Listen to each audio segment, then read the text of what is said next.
So what makes a good slice of life? Much like an actual cake, there are several key ingredients that will probably be present in just about any one.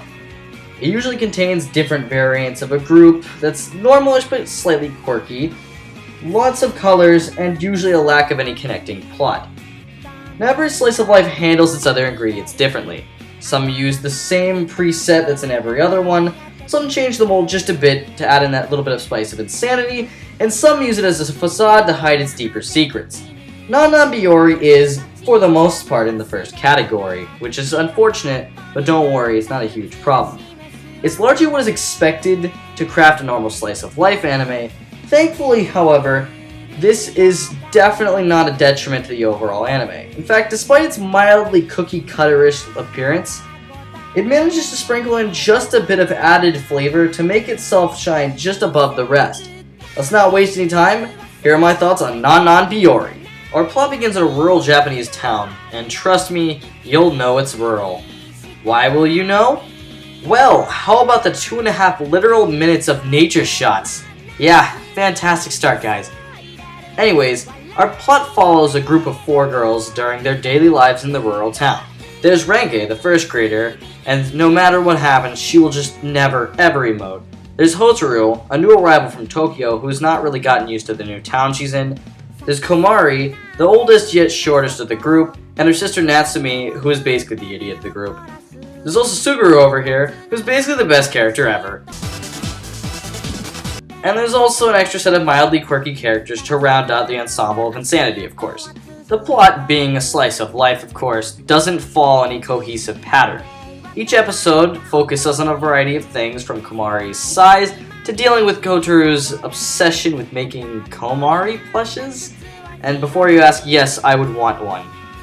Though each episode lacks any huge significance, I really enjoyed each episode. Surprisingly enough, I actually was disappointed to reach the credits each time. You see, though there wasn't any plot, each episode was thoroughly entertaining the whole way through. I believe this is due in part to 2 things.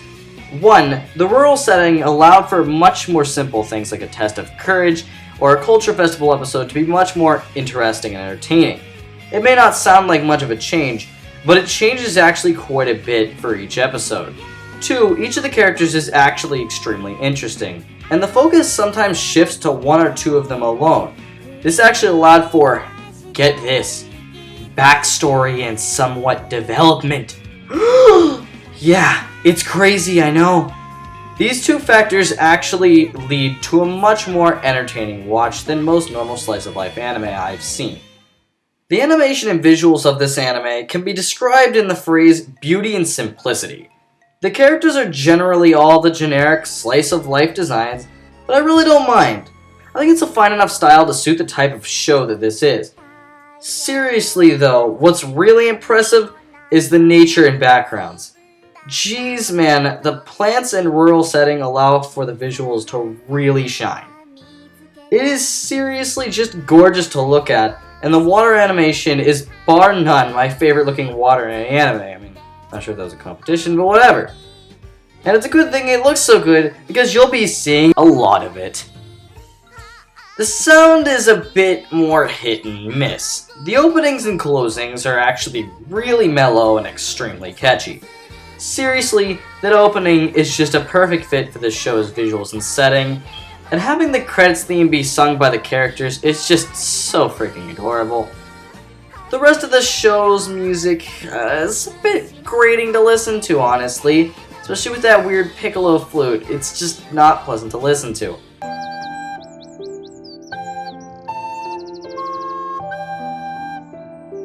The performance is a good effort, though, so that's a positive at least.